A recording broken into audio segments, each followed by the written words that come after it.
Kabanata 63, Dumating ang iyong hari. Ang kabanatang ito ay batay sa Mateo Kapitulo 21 versikulo 1 hanggang 11, Marcos Kapitulo 11 versikulo 1 hanggang 10, Lucas Kapitulo 19 versikulo 29 hanggang 44, Juan Kapitulo 12 versikulo 12 hanggang 19.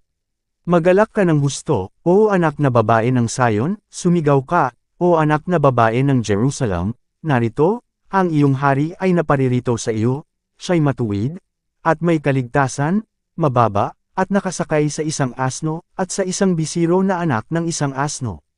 Zacarias Kapitulo 9 versikulo 9. 500 taon bago ang kapanganakan ni Kristo, ang propetang si Zacarias ay naghula sa pagdating ng hari sa Israel.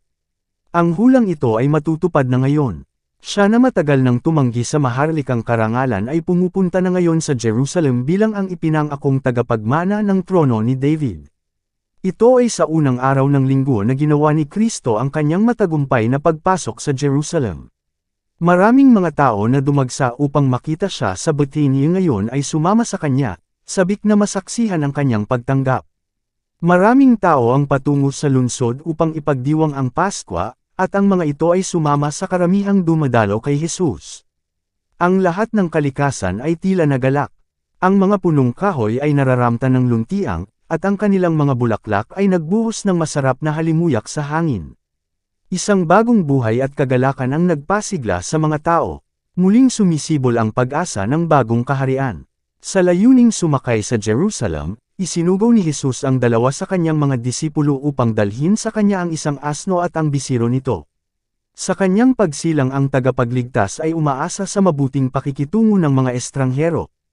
Ang sabsaban kung saan siya nakahiga ay isang hiram na pahingahan. Ngayon, bagamat ang mga baka sa 1,000 burol ay sa kanya, umaasa siya sa kabaitan ng isang dayuhan para sa isang hayop kung saan papasok sa Jerusalem bilang hari nito. Ngunit muli ang kanyang pagkadyos ay nahayag, maging sa mga minutong tagubili na ibinigay sa kanyang mga disipulo para sa gawaing ito. Gaya ng kanyang inihula, ang pagsusumamo, kailangan sila ng Panginoon, ay kaagad na ipinagkaloob.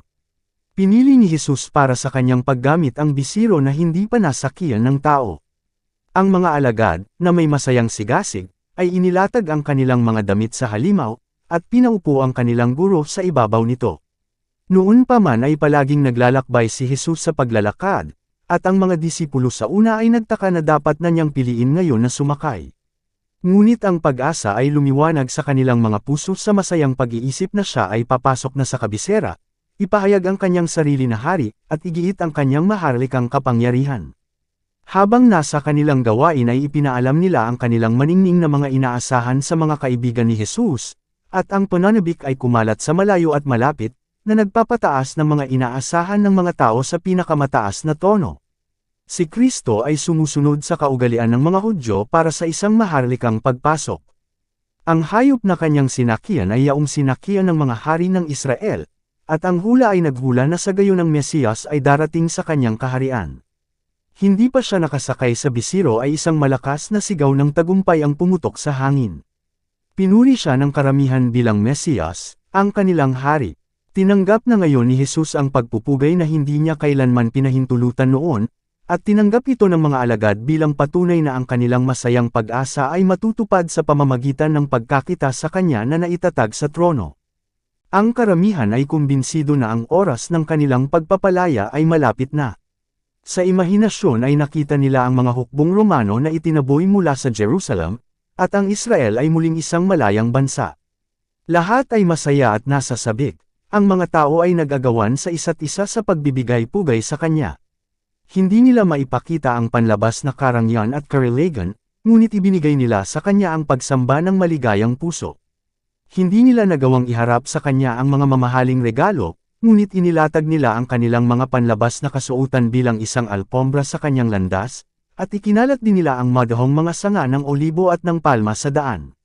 Maaari nilang pamunuan ang prosesyon ng tagumpay na walang pamantayan ng hari, ngunit pinutol nila ang kumakalat na mga sanga ng palma, ang sagisag ng tagumpay ng kalikasan, at iwinagayway ang mga ito ng mataas na may malalakas na pag-awit at mga hosana. Habang sila ay nagpapatuloy, ang karamihan ay patuloy na dinami ng mga nakarinig ng pagdating ni Jesus at nagmadaling sumama sa prosesyon. Ang mga manunood ay patuloy na nakikisalamuha sa karamihan, at nagtatanong, sino ito? Ano ang ibig sabihin ng lahat ng kaguluhang ito? Narinig nilang lahat si Jesus, at inaasahan na siya ay pupunta sa Jerusalem. Ngunit alam nila na noon pa man ay pananghinaan na niya ng loob ang lahat ng pagsisikap na ilagay siya sa trono, at labis silang namangha nang malaman na siya nga ito. Iniisip nila kung ano ang maaaring magdulot ng pagbabagong ito sa kanya na nagpahayag na ang kanyang kaharian ay hindi sa mundong ito. Ang kanilang mga pagtatanong ay pinatahimik ng isang sigaw ng pagtatagumpay.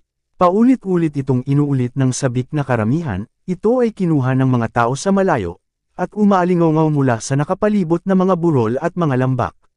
At ngayon ang prosesyon ay sinamahan ng mga pulutong mula sa Jerusalem.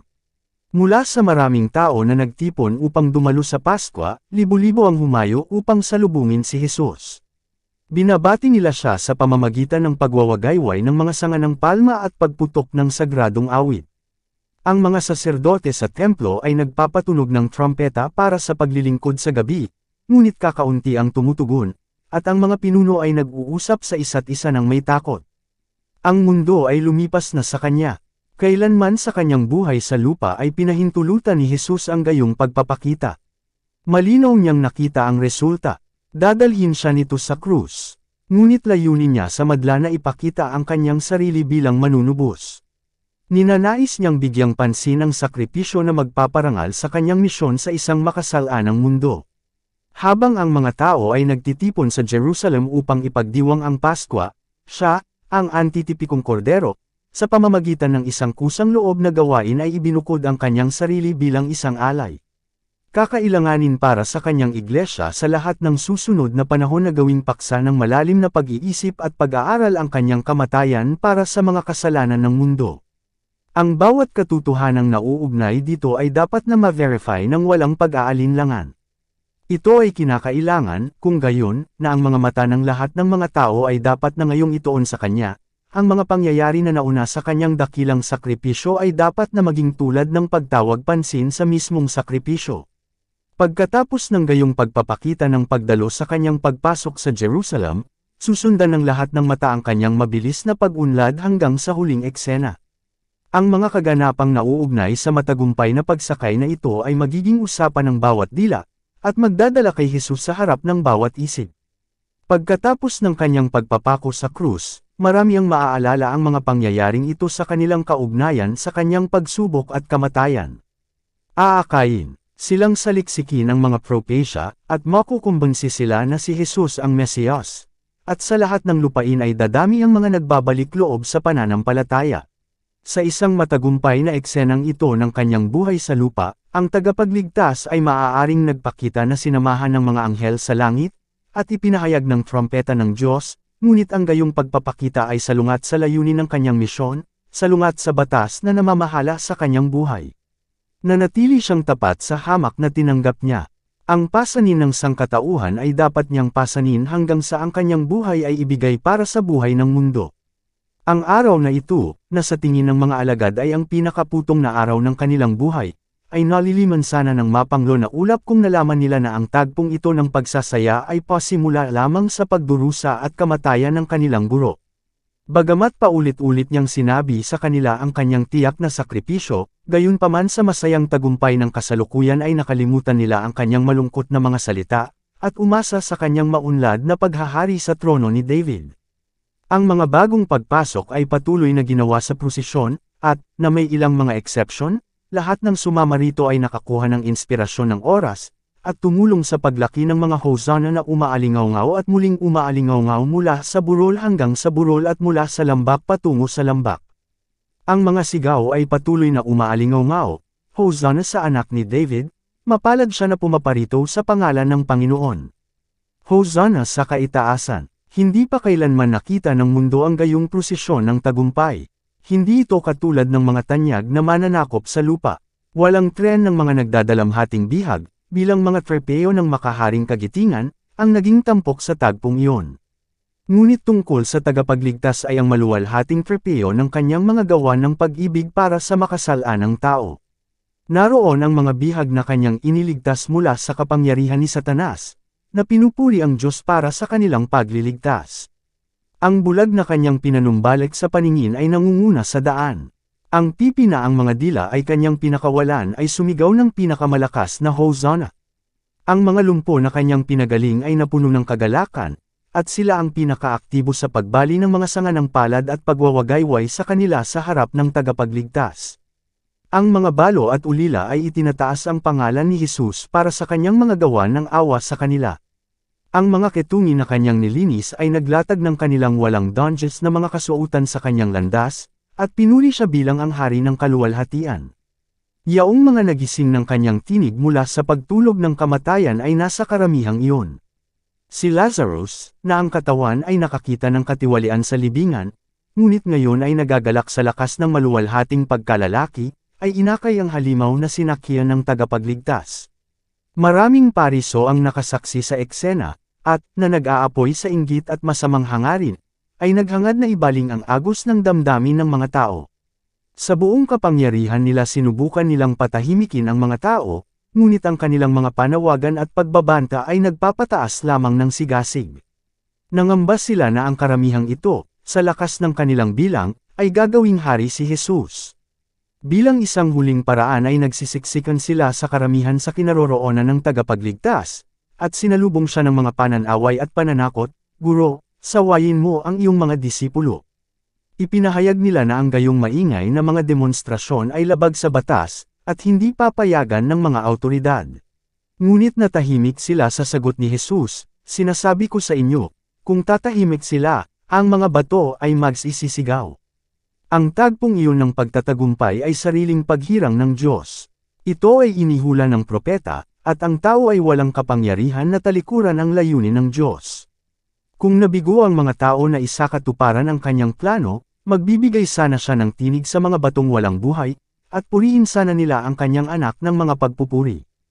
Habang ang mga natahimik na pariso ay umatras, ang mga salita ni Zacarias ay itinaas ng daan-daang tinig, "Magalak kang mainam, o anak na babae ng Sion, sumigaw ka, o anak na babae ng Jerusalem, narito, ang iyong hari ay naparirito sa iyo, siya'y matuwid, at may kaligtasan, mababa, at nakasakay sa isang asno, at sa isang bisiro na anak ng isang asno." Nang ang prosesyon ay umabot sa gilid ng burol, at bababa na sana sa lungsod, huminto si Jesus, at ang buong karamihang kasama niya. Sa harap nila inilatag ang Jerusalem sa kaluwalhatian nito, na ngayon ay naliligo sa liwanag ng papalubog na araw. Naakit ng templo ang lahat ng mata. Sa marangal na kadakilaan ito ay tumaas ng higit sa lahat, na tila nakaturo sa langit na parang nagtuturo sa mga tao sa tanging tunay at buhay na Diyos. Ang templo ay matagal nang ipinagmamalaki at kaluwalhatian ng bansang Hudyo. Ipinagmamalaki din ng mga Romano ang kanilang sarili sa kadakilaan nito. Ang isang hari na hinirang ng mga Romano ay nakipagkaisa sa mga Hudyo upang muling itayo at pagandahin ito, at pinayaman ito ng emperador ng Roma ng kanyang mga regalo. Dahil sa lakas, kayamanan, at kariligan nito, naging isa ito sa mga kababalaghan sa mundo. Habang ang kanlurang araw ay nakukulayan at nagpapalamuti sa kalangitan, ang maningning na kaluwalhatian nito ay nagpapaliwanag sa purong puting marmol ng mga dingding ng templo, at kumikinang sa mga halijing na babalutan ng ginto.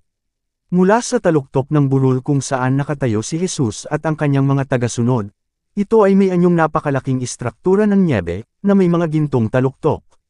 Sa pasukan ng templo ay may isang baging na ginto at pilak, na may mga berdeng dahon at malalaking kumpol ng mga ubas na ginawa ng pinakamahuhusay na pintor. Ang disenyong ito ay kumakatawan sa Israel bilang isang maunlad na baging. Ang ginto, pilak, at buhay na berde ay pinagsama sa pambihirang lasa at katanji tanging pagkakagawa, habang matikas itong lumiligid sa mapuputi at kumikislap na mga haligi, na nakakapit na may nagniningning na mga sulad sa kanilang mga gintong palamuti. Nahuli nito ang ningning ng papalubog na araw, na nagniningning na parang may kaluwalhe siyang hiram sa langit. Tinitigan ni Jesus ang tanawin, at ang napakaraming tao ay tumahimik sa kanilang mga sigaw, na nabighani sa biglaang pangitain ng kagandahan.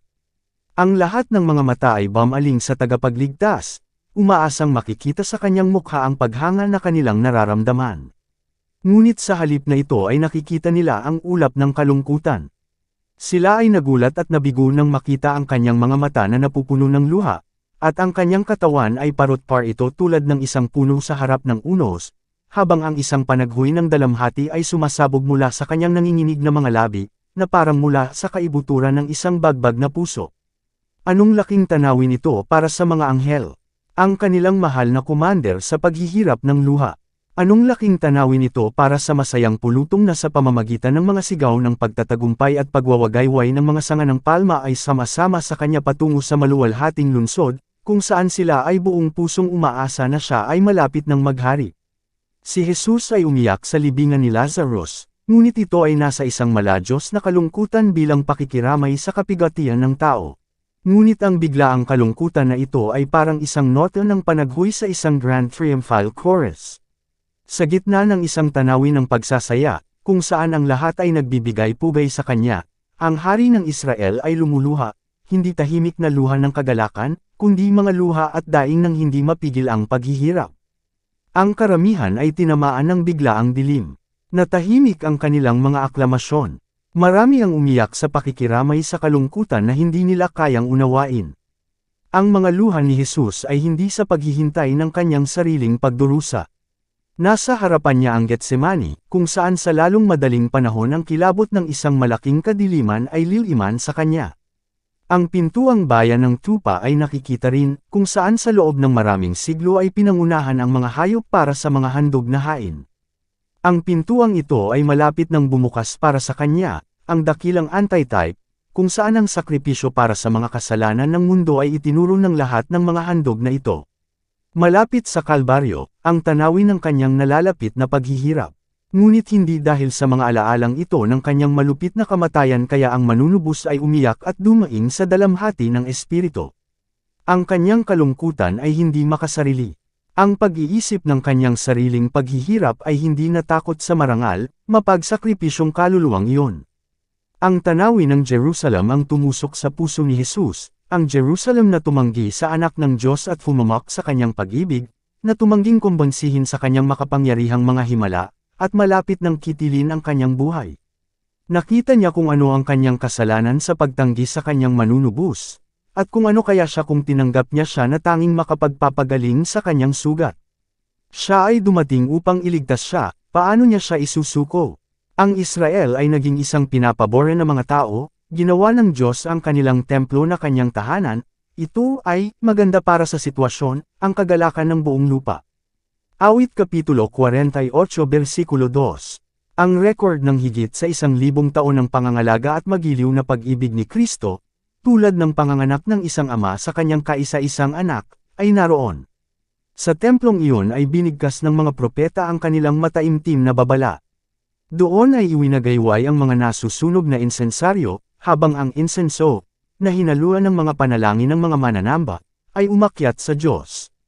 Doon damaloy ang dugo ng mga hayop, tipikal ng dugo ni Kristo. Doon ay ipinakita ni Jehovah ang kanyang kaluwalhatian sa itaas ng luklukan ng awa. Doon nang asiwa ang mga pari, at ang karangyan ng simbolo at seremonya ay nagpatuloy sa mahabang panahon. Ngunit ang lahat ng ito ay dapat na may katapusan. Itinaas ni Jesus ang kanyang kamay, na napakadalas na nagpala sa mga may sakit at nagdurusa, at iwinagayway ito tungo sa mapapahamak na lungsod, sa putol-putol na pagbigkas ng dalamhati ay bumulalas. Kung nalaman mo, sa makatuwid bagay ikaw, kahit man lamang sa iyong araw, ang mga bagay na nanauukol sa iyong kapayapaan, dito huminto ang tagapagligtas, at hindi sinabi ang maaaring maging kalagayan ng Jerusalem kung tinanggap niya ang tulong na nais ng Diyos na ibigay sa kanya, ang kaloob ng kanyang minamahal na anak.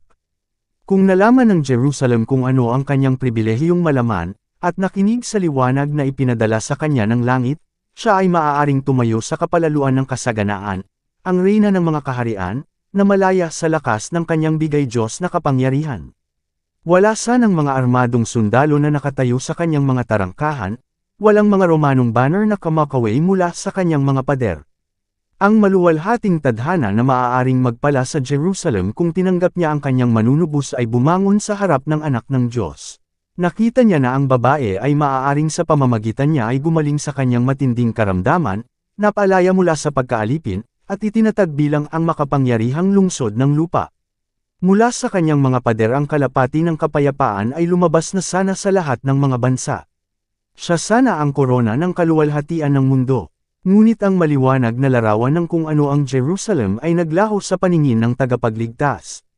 Napagtanto niya kung ano siya ngayon sa ilalim ng pamatok ng mga Romano, na nagdadala ng pagsimangot ng Diyos, na napapahamak sa kanyang naghiganting paghatol. Kinuha niya ang putol na hibla ng kanyang panaghoy, ngunit ngayoy nakukubli sa iyong mga mata. Sapagkat ang mga araw ay darating sa iyo, na ang iyong mga kaaway ay maglalagay ng isang kanal sa palibot mo, at ikaw ay kukubkuban, at iingatan ka sa lahat ng dako, at ilalagay ka sa lupa, at ang iyong mga anak sa loob mo, at hindi nila iiwan sa iyo ang isang bato sa ibabaw ng isa, sapagkat hindi mo alam ang oras ng iyong pagdalaw. Si Kristo ay dumating upang iligtas ang Jerusalem kasama ang kanyang mga anak, ngunit ang kapalaluan ng mga pariso, pagkukunwari, paninibugho, at masamang hangarin ay humadlang sa kanya na maisakatuparan ang kanyang layunin. Alam ni Jesus ang kakilakilabot na kaparusahan na dadalawin sa napapahamak na lungsod. Nakita niya ang Jerusalem na napapaligiran ng mga hukbo, ang kinubkob na mga naninirahan na natulak sa gutom at kamatayan, mga ina na kumakain sa mga bangkay ng kanilang sariling mga anak, at kapwa ang mga magulang at mga anak ay nag-aagawan ng huling subaw ng pagkain mula sa isa't isa. Ang likas na pagmamahal ay nawasak ng mga kirot, ng gutom. Nakita niya na ang katigasan ng ulo ng mga Hudyo, na nakikita sa kanilang pagtanggi sa kanyang kaligtasan, ay haantong din sa kanila na tumanggi sa pagpapasakop sa mga hukbong sumalakay. Nakita niya ang Kalbaryo kung saan siya itataas, na may mga krus na kasing kapal ng mga puno sa kagubatan. Nakita niya ang kahabag-habag na mga naninirahan na nagdurusa sa pagpapahirap sa rock at sa pamamagitan ng pagpapako sa krus. Ang mga magagandang palasyo ay nawasak, ang templo ay nasira, at ang mga malalaking pader nito ay walang isang bato na naiwan sa ibabaw ng isa, habang ang lungsod ay inararo na parang bukid. Baka umiyak ang tagapagligtas sa matinding paghihirap dahil sa nakakatakot na eksenang iyon. Ang Jerusalem ay naging anak ng kanyang pangangalaga, at kung paanong ang isang magiliw na ama ay nagdadalamati sa isang suwail na anak, gayon din si Jesus ay umiyak sa minamahal na lungsod. Paano kita isusuko? Paano kita makikitang nakatalaga sa kapahamakan? Dapat ba kitang palayain upang punuin ang saro ng iyong kasamaan? Ang isang kaluluwa ay may ganoong halaga na, kung ihahambing dito, ang mga mundo ay lumubog sa kawalang halaga, ngunit narito ang isang buong bansa na mawawala. Kapag ang mabilis na pakanlurang araw ay lumipas mula sa paningin sa langit, ang araw ng biyaya ng Jerusalem ay magwawakas. Habang humihinto ang prosesyon sa noo ni Olivet, hindi pa huli para sa Jerusalem na magsisi. Ang anghel ng awa ay nakatiklop noon sa kanyang mga pakpak upang bumaba mula sa gininto ang trono upang bigyan ng lugar ang katarungan at mabilis na darating na paghatol. Ngunit ang dakilang puso ng pag-ibig ni Kristo ay nagsumamo pa rin para sa Jerusalem, na hinamak ang kanyang mga kawan, hinamak ang kanyang mga babala, at malapit nang ibabad ang kanyang mga kamay sa kanyang dugo. Kung magsisisi ang Jerusalem, hindi pa huli ang lahat. Habang ang mga huling sinag ng papalubog na araw ay nananatili sa templo, tore, at tuktok, hindi ba isang mabuting anghel ang aakay sa kanya sa pag-ibig ng tagapagligtas, at iiwas ang kanyang kapahamakan? Maganda at hindi banal na lungsod, na bumato sa mga propeta, na tumanggi sa anak ng Diyos, na nagkukulong sa sarili sa pamamagitan ng kanyang kawalan ng pagsisisi sa mga gapos ng pagkaalipin, ang kanyang araw ng awa ay halos maubos na. Ngunit muli ang Espiritu ng Diyos ay nagsasalita sa Jerusalem. Bago matapos ang araw, isa pang patuto ang ibinigay kay Kristo. Ang tinig ng saksi ay nakataas, tumutugon sa tawag mula sa isang makahulang nakaraan. Kung maririnig ng Jerusalem ang tawag, kung tatanggapin niya ang tagapagligtas na pumapasok sa kanyang mga pintuang daan, maaari pa siyang maligtas. Nakarating ang mga ulat sa mga tagapamahala sa Jerusalem na si Jesus ay papalapit sa lungsod na may malaking pulutong ng mga tao. Ngunit wala silang malugod na pagtanggap sa anak ng Diyos. Sa takot ay lumabas sila upang salubungin siya, umaasa na ikalat ang karamihan. Habang papababa na ang prosesyon sa bundok ng mga olibo, naharang ito ng mga pinuno. Inusisa nila ang dahilan ng magulong pagsasaya. Habang nagtatanong sila, sino ito? Ang mga disipulo, na puno ng espiritu ng inspirasyon, ay sumagot sa tanong na ito. Sa matalas na pananalita ay inuulit nila ang mga propesya tungkol kay Kristo, sasabihin sa iyo ni Adan, ang binhi ng babae ang dudurog sa ulo ng ahas. Tanungin si Abraham, sasabihin niya sa iyo, ito ay Melchizedek King of Salem, King of Peace. Genesis Kapitulo 14 Versikulo 18. Sasabihin sa iyo ni Jacob, siya ang Shiloh ng lipi ni Judah.